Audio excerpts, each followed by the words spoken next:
নমস্কার দর্শক। সবেদার ফুল কালো হয়ে যায়, আর যখনই ফুল কালো হয়ে যাবে তখনই ঝরতে শুরু করবে। সবেদার ফলন যাচ্ছে তাই হয়ে যায়। সবেদা এমন একটি গাছ যে গাছে প্রচুর পরিমাণে ফুল আসে, কালো হয়ে ঝরে যাওয়ার সংখ্যাটাও কিন্তু প্রচুর। শেষে একটি গাছে দুটো চারটে বা পাঁচটি সবেদা নিয়ে আমাদের সন্তুষ্ট থাকতে হয়।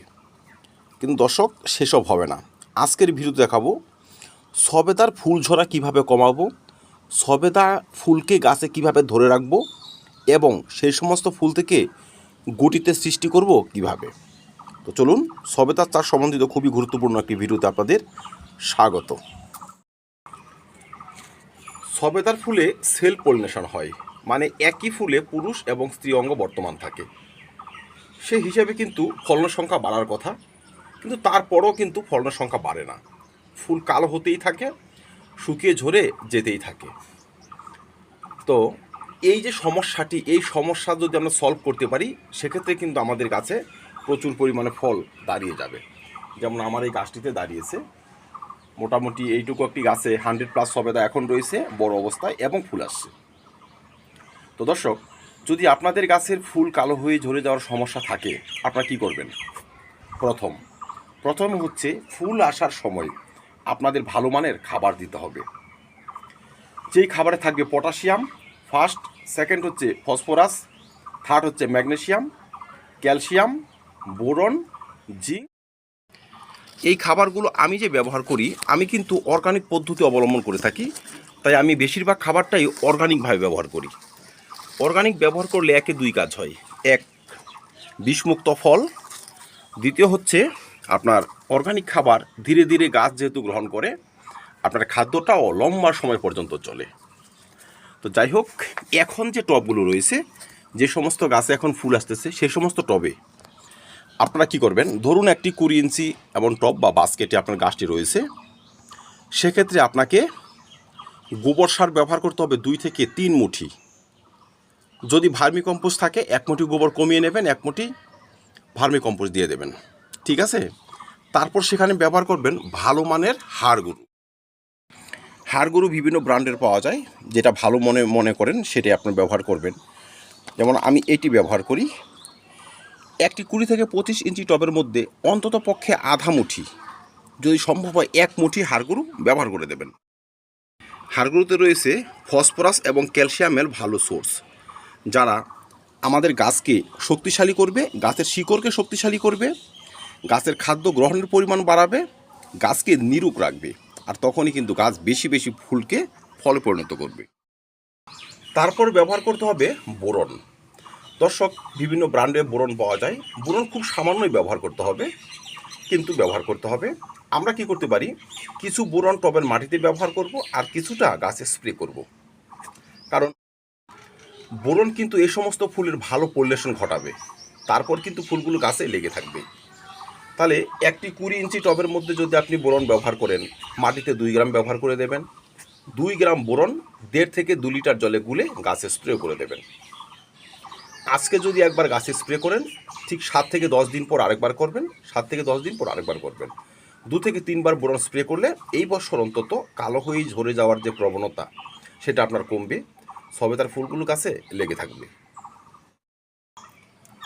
এবার ক্যালসিয়াম গেল, ফসফরাস গেল, বোরন গেল, জৈব খাবার। এবার আমাদের যে উপাদানটি ব্যবহার করতে হবে তার নাম হচ্ছে একটি ভালো এনপিকে। অর্গানিক পদ্ধতিতে যে খাবার ব্যবহার করছি সেখানে ফসফরাস রয়েছে। এনপিকের গুরুত্বপূর্ণ যে উপাদানটি সেটা হচ্ছে পটাশিয়াম, সেটা আমাদের এখন প্রয়োজন এই সমস্ত ফুলকে ধরে রাখতে, ফুল থেকে গুটি সৃষ্টি করতে। তো দর্শক, পটাশিয়াম আমরা বিভিন্ন সোর্সে ব্যবহার করতে পারি। অর্গানিক যদি হয় সেক্ষেত্রে আপনি কলার খোসা ভিজিয়ে সেই জলটি ব্যবহার করতে পারেন, কলার খোসা গুঁড়ো করে ব্যবহার করতে পারেন, পেঁয়াজের খোসা ব্যবহার করতে পারেন। অর্গানিক এনপিকে কিনতে পাওয়া যায়, সেসব ব্যবহার করতে পারেন। বা আপনারা লাল পটাশ, একটি 20 ইঞ্চি টবের জন্য লাল পটাশ ব্যবহার করতে পারেন অন্ততপক্ষে 15 গ্রাম। ধরুন আমি 15 গ্রাম লাল পটাশ ব্যবহার করলাম, 10 গ্রাম সিঙ্গেল সুপার ফসফেট ব্যবহার করে দিলাম। সেই সঙ্গে আপনি 1 মুঠি হাড় গরু ব্যবহার করে দিলেন, 2 থেকে 3 মুঠি গোবর সার ব্যবহার করে দিলেন, সঙ্গে বোরন 2 গ্রাম। ব্যাস, আর কিচ্ছু নয়। ফুল আসার এই সময় বা এখন যে ফুল এসেছে, এই সময় আর কিচ্ছু নয়, এই খাবারটি আপনারা দিয়ে দিন। অল্প একটু খুঁচিয়ে, সামান্য খুঁচিয়ে ঘাস টাস পরিষ্কার করে খাবারটি দিয়ে মাটি চাপা দিন, তারপর ভরপুর জল দিয়ে দিন। আজকে একবার, 20-25 দিন পর আরেকবার, 20-25 দিন পর আরেকবার, 3বার যদি আপনি এই খাবার ব্যবহার করতে পারেন, আপনার গাছে এইবার থেকে বেশি পরিমাণে ফুল ফলে পরিণত হবে। দর্শক, এবার আসি কিছু অনুখাদ্যের কথায়। যেমন বোরন তো ব্যবহার করেছি, রয়েছে ম্যাগনেসিয়াম, রয়েছে জিঙ্ক। আমরা যারা জৈব খাবার ব্যবহার করি সে সমস্ত খাবারে কিন্তু যথেষ্ট পরিমাণ জিঙ্ক টিঙ্ক থাকে। বিশেষ করে কলার খোসা যদি ব্যবহার করতে পারি, তার জলটি যদি ব্যবহার করতে পারি, সেখানে কিন্তু সামান্য পরিমাণ জিঙ্ক রয়েছে, যা গাছের জন্য পারফেক্ট। অত বেশি জিঙ্কের প্রয়োজন হয়ও না যদি আমরা সেসব ব্যবহার না করতে পারি। তবে 1 লিটার জলে 1 থেকে 1.5 গ্রাম জিঙ্ক গুলে টর মাটিতে দিয়ে দেবো। তার 5 থেকে 7 দিন পর ম্যাগনেসিয়াম সালফেট বা এপসম সল্ট 1 চামচ 1 লিটার জলে গুলে বা না গুলেই টবের চারধারে ছড়িয়ে জল দিয়ে দেব। তো মনে রাখবেন, যখন আপনার মিশ্র খাবারটি ব্যবহার করবেন তার আগে বা পরে এই দুটো উপাদান ব্যবহার করবেন, একসাথে মিশিয়ে নয়। তবেই দেখবেন গাছগুলো পুষ্টি পেতে শুরু করেছে। যখনই আপনি জিঙ্ক ব্যবহার করবেন, ফুলের কোয়ালিটি কিন্তু বাড়তে শুরু করবে, ভালো হতে শুরু করবে, পাতার কোয়ালিটি ভালো হতে শুরু করবে, ফল গাছে ধরে যে থাকতেছে না যে সমস্যাটির জন্য, সেটা কিন্তু কমতে শুরু করবে। ফুল যে একটু স্বাভাবিক সমস্যায় ঝরে যাচ্ছে, কালো হয়ে যাচ্ছে, সেই সমস্যাও কমতে শুরু করবে। আর ম্যাগনেসিয়াম যখন ব্যবহার করব, এই পাতাগুলো গাঢ় সবুজ হবে। গাঢ় সবুজ পাতা বেশি পরিমাণে খাদ্য উৎপন্ন করতে পারে, বেশি পরিমাণে ফুলকে ধরে রাখতে পারবে। অনুখাদ্যের মধ্যে ম্যাগনেসিয়াম এবং জিঙ্ক 20-25 দিনের ব্যবধানে মাত্র 2বারই ব্যবহার করব, এর বেশি প্রয়োজন নেই। এবার চলুন দেখে নেওয়া যাক সবেদার ফুলগুলো ফলে পরিণত হয় না কেন, এর মধ্যে আর কি কি সমস্যা থাকতে পারে। যে সকল সমস্যার মধ্যে পড়ে আমাদের গাছগুলো ফলে পরিণত করতে পারে না, এর মধ্যে আরেকটি হচ্ছে পোকার আক্রমণ। দর্শক, সবেদা গাছে কিন্তু মিলিবাগের আক্রমণ হয়। যখনই ফুল ফুটতে শুরু করবে দেখবেন দই পোকা বা মিলিবাগ এই তুলুর মতো এসে বসেই থাকবে। এদের কাজই হলো ফুলের রসটাকে চুষে নষ্ট করে দেওয়া, পাতাকে চুষে নষ্ট করে দেওয়া। তখন দেখবেন ফুলগুলো ঝরতে শুরু করেছে। তাই যখন ফুল আসতে শুরু করবে, ফুল ফুটার আগে আমাদের ভালো মানের কীটনাশক গাছে স্প্রে করতে হবে। সেক্ষেত্রে আপনারা ওই প্রফিনাফস সাইপারমেট্রিনও ব্যবহার করতে পারেন, ইমিডাক্লোরোপিড ব্যবহার করতে পারেন, বা প্রফিনাফস সাইপারমেট্রিন, ইমিডাক্লোরোপিড 1 সপ্তাহের ব্যবধানে ঘুরিয়ে ফিরে ব্যবহার করতে পারেন, ভালো কাজ হয়। বা যারা একদম জৈব চাষি তারা সার্ফ আর হলুদ গুঁড়ো 1 চামচ করে 2 চামচ 1 লিটার জলে গুলে সেকে জোরে জোরে গাছে স্প্রে করতে পারেন। 2-3বার যদি স্প্রে করেন, ওই 7 দিন 5 দিনের ব্যবধানে মিলিবাগ চলে যাবে। আমাদের ফুলগুলো কিন্তু হৃষ্টপুষ্ট থাকবে। তো মনে রাখবেন, যাই স্প্রে করেন ফুল ফুটার আগে, ঠিক আছে। সেকেন্ড হচ্ছে, আমাদের এই গাছগুলোতে কিছু ছত্রাকের সংক্রমণ আসে, বিশেষ করে শুটি মল্টের কারণেও কিন্তু ফুলগুলো ঝরে যায়। তাই যদি দেখেন যে সবেদার পাতাগুলোর উপরে কালচে বর্ণের স্তর, ধূসর বর্ণের স্তর জমে রয়েছে, সেক্ষেত্রে আপনারা ভালো মানের ছত্রাকনাশক আগে স্প্রে করে দেবেন। এমিস্টার টপ এখানে স্প্রে করতে পারেন, সাফ মেনসারও স্প্রে করতে পারেন। সপ্তাহের ব্যবধানে 2-3বার স্প্রে করে দিন, দেখবেন আপনাদের এই সবেদা গাছের যে পাতাগুলো কেমন চকচকে হচ্ছে। যখনই পাতার বর্ণ চকচকে হবে তখনই কিন্তু ফুলগুলো হৃষ্টপুষ্ট হবে, আর সেই ফুল থেকেই ফল পরিণত। সবেদা গাছ থেকে প্রচুর পরিমাণে ফল পাওয়ার জন্য সর্বশেষ যে দুটো পরিচর্যা আমাদের করতে হবে সেগুলো হচ্ছে ছাঁটাই এবং রিপোর্টিং। সবেদা গাছ ক্রমবর্ধনশীল গাছ, প্রচুর পরিমাণে বাড়ে, শাখা প্রশাখার বিস্তার প্রচুর পরিমাণে হয়। তো দর্শক, তেমন একটি গাছের কিন্তু ছাঁটাই প্রয়োজন। আমার এই গাছটি দেখুন প্রচুর পরিমাণে ফল দাঁড়িয়ে রয়েছে, এমনিতে নয়, যথেষ্ট ছাঁটাই আমি করেছি। অনেকে বলে ছাঁটাই করতে হয় না, কিন্তু দর্শক, যদি গাছ শুধু বাড়তে থাকে সেক্ষেত্রে কিন্তু ফল দেওয়ার প্রবণতা কমে যায়, বাড়ার প্রবণতাটাই কন্টিনিউ করে। সেক্ষেত্রে প্রধান যে স্টিক সেটা আমি কেটেছি, যেটা আমি করেছি সেটাই দেখাচ্ছি, এখান থেকে কেটেছি। তো তার যে সাইডের ব্রাঞ্চগুলো তারা কিন্তু অনেকটা শক্তপোক্ত হয়েছে।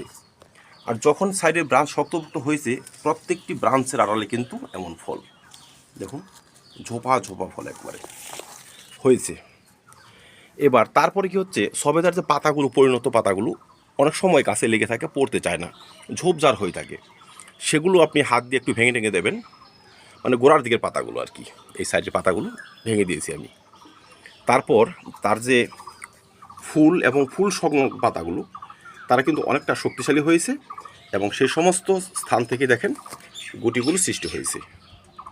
ঠিক আছে, তাই ঝোপঝাড় কমানোর জন্য কিছুটা ছাঁটাই আপনারা করবেন, সেটা ফুল আসার আগেই করতে পারেন। ঠিক আছে। আর সেকেন্ড হচ্ছে, যেহেতু গাছটি খুব বাড়ে, তার শিকড়ও কিন্তু খুব বাড়ে।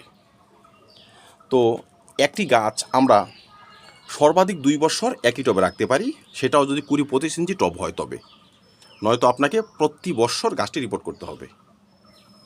আমার এই গাছটি প্রায় 2 বছর হয়ে গিয়েছে এই টবে। তো দেখুন একটু প্লাস্টিকের বাস্কেট, তো অনেক ফল রয়েছে। তো আমার মনে হয় যে এই বছর যদি আমি গাছটি রিপোর্ট না করি, সেক্ষেত্রে কিন্তু ফল দেওয়ার প্রবণতা কমে যাবে। এখন কি করতে হবে, এই যে ফলগুলো অনেকটা ম্যাচুরিটির মধ্যে চলে আসছে না, এখন কিন্তু ফুল আছে গাছে, কিন্তু ফুল দেখলে হবে না। পরবর্তীর জন্য তৈরি করার জন্য আমি গাছটি রিপোর্ট করব।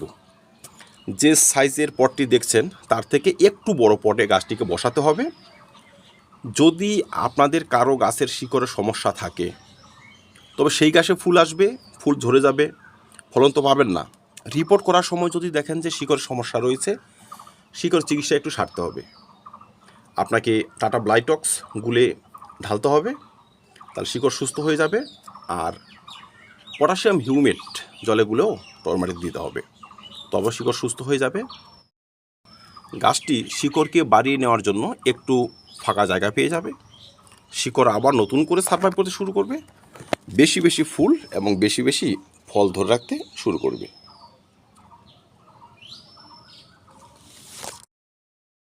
দর্শক, সবেদার ফুল কালো হয়ে যায়, এই সমস্যাটি এটা কিন্তু আমার একার নয়, প্রতিটি বাগানের। তাই আমরা যদি তার প্রপার যত্নটুকু সারতে পারি, শুধু প্রপার যত্নটুকু সারতে পারি আর বিজ্ঞানসম্মতভাবে সারতে পারি, সেক্ষেত্রে ফুল কালো হয়ে যাওয়ার প্রবণতা বহু অংশে কমে আসবে। আমরা একটি 3 বছর প্লাস সবেদা গাছ থেকে 100+ সবেদা পাবোই পাবো। আমার এই গাছটি 3 বছর প্লাস 100+ সবেদা এখন ধরে আছে। আশা রাখছি গাছ যত বাড়বে, ফলের সংখ্যাও ততই বাড়বে। ধন্যবাদ দর্শক। সবেদা চাষ নিয়ে আরও ভিডিও চ্যানেল রয়েছে, সেসব অবশ্যই দেখে নেবেন। আমার গাছ যেমন সবেদায় পরিপূর্ণ, আশা রাখছি আপনাদের গাছ সবেদায় পরিপূর্ণ থাকবে। ধন্যবাদ। ভিডিওটি ভালো লাগলে লাইক এবং শেয়ার করে দেবেন, চ্যানেলটি সাবস্ক্রাইব করে পাশে থাকবেন। ভিডিও দেখার জন্য অসংখ্য ধন্যবাদ।